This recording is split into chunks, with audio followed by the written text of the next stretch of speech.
ಪ್ರಪಂಚದಲ್ಲಿ ಮಾನವ ಮೊದಲಿಗ ಆದಿಮಾನವನ ರೂಪದಲ್ಲಿ ಜನಿಸಿದನು. ಆಗಿನಿಂದ ಇಂದಿನವರೆಗೂ ಅವನು ತನ್ನ ಬುದ್ಧಿಕ್ಷಮತೆಯಿಂದ ವಿಜ್ಞಾನ ಮತ್ತು ಸಂಸ್ಕೃತಿಯ ವಿಕಾಸ ಮಾಡಿದ್ದಾನೆ. ಅವನು ಚಂದ್ರನವರೆಗೂ ಹೋಗಿ ಬಂದಿದ್ದಾನೆ. ಅಷ್ಟೇ ಅಲ್ಲದೆ ಅವನು ಸಮುದ್ರದಾಳದ ರಹಸ್ಯಗಳನ್ನು ತಿಳಿದಿದ್ದಾನೆ. ತನ್ನ ಜೀವನ ಶೈಲಿಗೆ ಅನುಗುಣವಾಗಿ ಧರ್ಮ, ಮತ ಮತ್ತು ಸಂಪ್ರದಾಯಗಳನ್ನು ನಿರ್ಮಾಣ ಮಾಡಿದ್ದಾನೆ. ಆದರೆ ಅವನು ಇಷ್ಟು ಪ್ರಗತಿ ಸಾಧಿಸಿದರೂ ಧರ್ಮದ ಭೇದ ಭಾವಗಳನ್ನು ಹೋಗಲಾಡಿಸಲು ಆಗಲಿಲ್ಲ. ಇಂದು ಕೂಡ ಮನುಷ್ಯ ಧರ್ಮಕ್ಕಾಗಿ ಹೋರಾಟ ನಡೆಸುತ್ತಿದ್ದಾನೆ. ಆದಾಗ್ಯೂ ಎಲ್ಲ ಧರ್ಮಗಳು ಒಂದೇ ಆಗಿರಬೇಕು. ಎಲ್ಲ ಮಾನವರು ಸಮಾನರು. ಈಶ್ವರ ಒಬ್ಬನೇ. ನಾವೆಲ್ಲರೂ ಆ ಈಶ್ವರನ ಮಕ್ಕಳು. ಈ ರೀತಿಯಾಗಿ ನಾವೆಲ್ಲರೂ ಒಂದೇ ಪರಿವಾರದ ಅಂಗ. ಆದ್ದರಿಂದ ಈ ಭಾವನೆಯನ್ನು ವಸುದೈವ ಕುಟುಂಬಕಂ ಎನ್ನಲಾಗಿದೆ. ಬನ್ನಿ, ನಾವು ಈ ಭಾವನೆಯನ್ನು ಈ ನಾಟಕದ ಮೂಲಕ ತಿಳಿಸುತ್ತೇವೆ. ಇಲ್ಲಿ ಒಬ್ಬ ಶಿಲ್ಪಕಾರನಿದ್ದಾನೆ. ಹಲವಾರು ವರ್ಷಗಳಿಂದ ಈ ಮೂರ್ತಿಗಳನ್ನು ಕೆತ್ತುತ್ತಿದ್ದಾನೆ. ಇವನಿಗೆ ಒಂದು ಆಸೆ ಇದೆ. ಅದೇನೆಂದರೆ, ನಾನು ಒಂದು ಮೂರ್ತಿಯನ್ನು ಕೆತ್ತಬೇಕು, ಅದರಲ್ಲಿ ಎಲ್ಲ ಧರ್ಮಗಳು ಸೇರಿರಬೇಕು ಎಂದು. ಆದ್ದರಿಂದ ಶಿಲ್ಪಕಾರ ಪ್ರಪಂಚದ ಎಲ್ಲ ಧರ್ಮಗಳನ್ನು ಅಭ್ಯಾಸ ಮಾಡಿ ಒಂದು ಮೂರ್ತಿ ಮಾಡಲು ಇಚ್ಛಿಸಿದನು. ಅದು ಸರ್ವಧರ್ಮ ಸಮಭಾವನೆಯ ಪ್ರತೀಕವಾಗಿರಬೇಕು.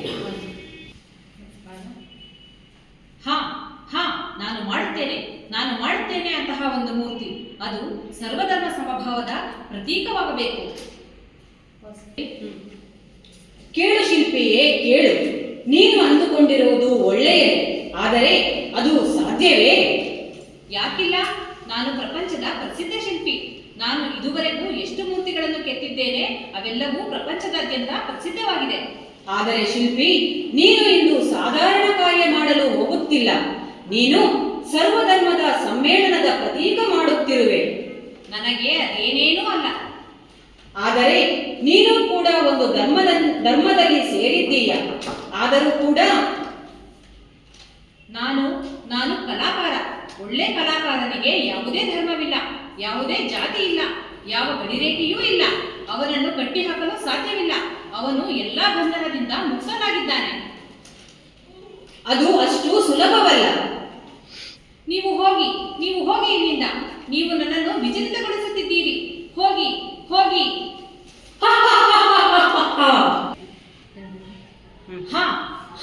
ನಾನು ಮಾಡುತ್ತೇನೆ.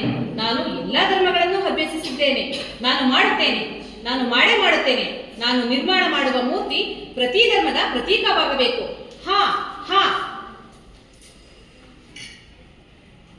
ಅಯ್ಯೋ, ಏಕೆ ಇದು ಕೆಟ್ಟು ಹೋಗುತ್ತಿದೆಯಲ್ಲ?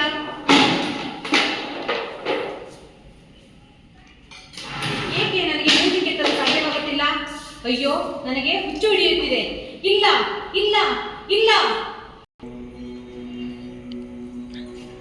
ಏನಾಯಿತು ಶಿಲ್ಪಿಯೇ? ಯಾಕೆ ದುಃಖದಲ್ಲಿದ್ದೀಯ? ನಾನು ಸರ್ವಧರ್ಮ ಸಮ್ಮೇಳನದ ಮೂರ್ತಿ ಮಾಡಬೇಕೆಂದಿದ್ದೇನೆ, ಆದರೆ ಸಾಧ್ಯವಾಗುತ್ತಿಲ್ಲ. ಶಿಲ್ಪಿಯೇ, ಅದು ಹೇಗೆ ಸಾಧ್ಯ? ಎಲ್ಲ ಧರ್ಮ ಒಂದಕ್ಕಿಂತ ಒಂದು ಭಿನ್ನವಾಗಿದೆ. ಅದನ್ನು ಒಂದರಲ್ಲೇ ಹಾಕುವುದು ಸಾಧ್ಯವಿಲ್ಲ. ಆದರೆ ನಾನು ಏನು ಮಾಡಲಿ? ನೀನು ಹಿಂದೂ ಸಂಪ್ರದಾಯದಂತೆ ಹೋಗು. ಹಿಂದೂ ಧರ್ಮದ ಪ್ರತೀಕ ಮಾಡು. ಅದು ಎಲ್ಲರೂ ಸರ್ವಮಾನ್ಯವಾಗುತ್ತದೆ. ಅದರಂತೆ ಹಿಂದೂ ಧರ್ಮ ಒಂದು ದೊಡ್ಡ ಧರ್ಮವಾಗಿದೆ. ಏಕತೆ, ವಿಶಿಷ್ಟತೆಯನ್ನು ಸಾರುವ ಧರ್ಮವಾಗಿದೆ. ಮಾನವ ಸೇವೆಯೇ ದೇವರ ಸೇವೆ. ಅದು ಸಾರುವ ಧರ್ಮ ಹಿಂದೂ ಧರ್ಮ. ಧರ್ಮೋ ರಕ್ಷತಿ ರಕ್ಷತಃ. ಧರ್ಮೋ ರಕ್ಷತಿ ರಕ್ಷಿತಃ. ಧರ್ಮೋ ರಕ್ಷತಿ ರಕ್ಷಿತಃ. ಅಂದರೆ ನಾವು ಧರ್ಮವನ್ನು ರಕ್ಷಿಸಿದರೆ ಧರ್ಮವು ನಮ್ಮನ್ನು ರಕ್ಷಿಸುತ್ತದೆ. ನೀನು ಈ ಮೂರ್ತಿಗೆ ಹಿಂದೂ ರೂಪ ಕೊಡು. ಹಿಂದೂ ಧರ್ಮ ಸನಾತನ ಧರ್ಮ. ನಾನು ಮೂರ್ತಿಗೆ ಹಿಂದೂ ರೂಪ ಕೊಡುತ್ತೇನೆ.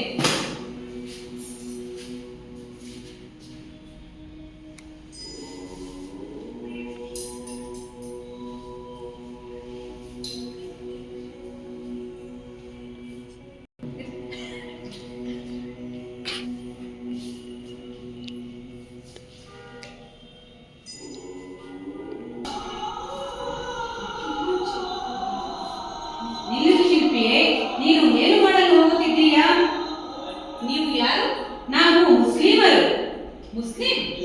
ಹಾ, ಮುಸ್ಲಿಂ ನಮ್ಮ ಧರ್ಮ, ಇಸ್ಲಾಂ ಧರ್ಮ. ನಮ್ಮ ಧರ್ಮ ಪ್ರಾಚೀನ ಧರ್ಮವಾಗಿದೆ. ಆ ದೇವರು ಎಲ್ಲಾ ಮಾನವರಿಗೂ ಒಳ್ಳೆಯದು ಮಾಡಲು ಇಸ್ಲಾಂ ಧರ್ಮವನ್ನು ಸ್ಥಾಪಿಸಿದ್ದಾರೆ. ಇಸ್ಲಾಂ ಎಂದರೆ ಒಳ್ಳೆಯದು, ಪ್ರಾಮಾಣಿಕತೆ. ಇಸ್ಲಾಂ ಎಂದರೆ ಒಳ್ಳೆಯದು, ಪ್ರಾಮಾಣಿಕತೆ, ಹೃದಯವಂತ ಎಂದರ್ಥ. ಅವನು ಪ್ರಪಂಚವನ್ನು ರಕ್ಷಿಸುವವನು, ಅಲ್ಲಾನೇ ಎಲ್ಲರ ಮಾಲೀಕ. ಒಬ್ಬ ಒಳ್ಳೆಯ ಮುಸಲ್ಮಾನ ಶಾಂತಿಪ್ರಿಯನಾಗಿರುತ್ತಾನೆ. ಇಸ್ಲಾಂ ಹೇಳುತ್ತದೆ ಎಲ್ಲಾ ಜನರು ಒಂದೇ. ಆದ್ದರಿಂದ ಮೂರ್ತಿಯನ್ನು ಮುಸ್ಲಿಂ ರೀತಿಯಲ್ಲಿ ನೀನು ಮಾಡು. ನಾನು ಈ ಮೂರ್ತಿಯನ್ನು ಇಸ್ಲಾಂ ಪ್ರತೀಕ ಮಾಡುತ್ತೇನೆ.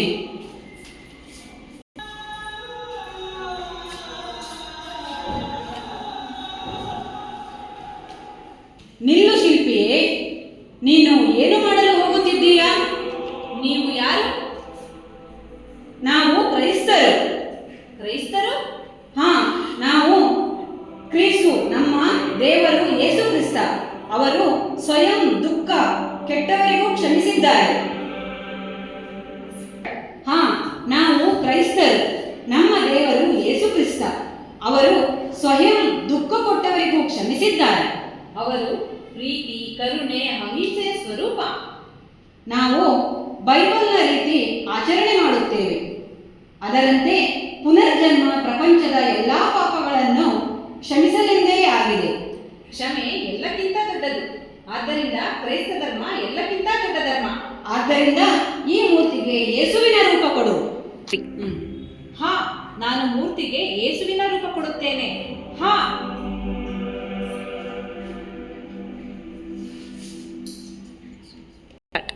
ಧರ್ಮೋ ರಕ್ಷಿತ ರಕ್ಷಿತಃ. ಹಿಂದೂ ಧರ್ಮ ದೊಡ್ಡ ಧರ್ಮ. ಇಲ್ಲ, ಇಸ್ಲಾಂ ಧರ್ಮ ಎಲ್ಲಕ್ಕಿಂತ ಹಳೆಯ ಧರ್ಮ. ಇಲ್ಲ, ಕ್ರೈಸ್ತ ಧರ್ಮ ಎಲ್ಲಕ್ಕಿಂತ ದೊಡ್ಡ ಧರ್ಮ. ಈ ಮೂರ್ತಿಗೆ ಹಿಂದೂ ರೂಪ ಕೊಡು. ಈ ಮೂರ್ತಿಗೆ ಮುಸ್ಲಿಂ ರೂಪ ಕೊಡು. ಈ ಮೂರ್ತಿಗೆ ಯೇಸುವಿನ ರೂಪ ಕೊಡು. ಹಿಂದೂ, ಮುಸ್ಲಿಂ, ಯೇಸು. ಹಿಂದೂ ರೂಪ ಕೊಡು. ಮುಸ್ಲಿಂ ರೂಪ ಕೊಡು. ಯೇಸುವಿನ ರೂಪ ಕೊಡು. ಹಿಂದೂ ರೂಪ ಕೊಡು. ಮುಸ್ಲಿಂ ರೂಪ ಕೊಡು. ಯೇಸುವಿನ ರೂಪ ಕೊಡು. ಅಯ್ಯೋ, ಅಯ್ಯೋ, ನಿಲ್ಲಿ. ನಾನೇನು ಮಾಡಲಿ? ಈಗ ನಾನೇನು ಮಾಡಲಿ?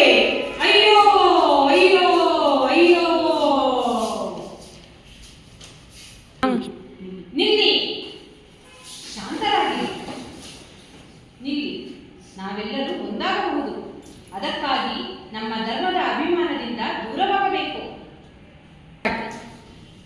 ನಿಮಗೆ ಅಭಿಮಾನ ನಿಮ್ಮ ಧರ್ಮದ ಮೇಲಲ್ಲ, ಆದರೆ ಮಾನವನಾಗಲು ಇರಬೇಕು. ಧರ್ಮವು ಮಾನವನನ್ನು ನಿರ್ಮಿಸಿಲ್ಲ, ಮಾನವ ಧರ್ಮನನ್ನು ನಿರ್ಮಿಸಿದ್ದಾನೆ. ಧರ್ಮವೆಂದರೆ ಯೋಚಿಸುವುದು, ಆದರೆ ಯೋಚನೆ ಒಬ್ಬರಿಗಿಂತ ಇನ್ನೊಬ್ಬರಿಗೆ ಭಿನ್ನವಾಗಿರುತ್ತದೆ. ಆದರೆ ಎಲ್ಲರ ಧರ್ಮದಲ್ಲೂ ಮಾನವನನ್ನೇ ದೊಡ್ಡವನು ಎಂದಿದ್ದಾರೆ.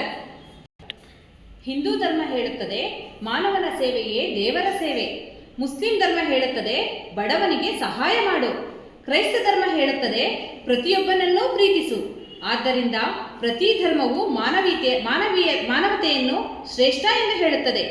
ಪ್ರತಿಯೊಂದು ಧರ್ಮ ಹೇಳುವುದೊಂದೇ, ಎಲ್ಲ ಮಾನವರೂ ಒಂದೇ, ಎಲ್ಲ ಧರ್ಮಗಳೂ ಒಂದೇ. ಪ್ರತಿಯೊಂದು ಯಾವುದೇ ಜಾತಿ, ಧರ್ಮ, ಪ್ರಾಂತ್ಯ, ದೇಶದ ಜನರ ರಕ್ತ ಒಂದೇ.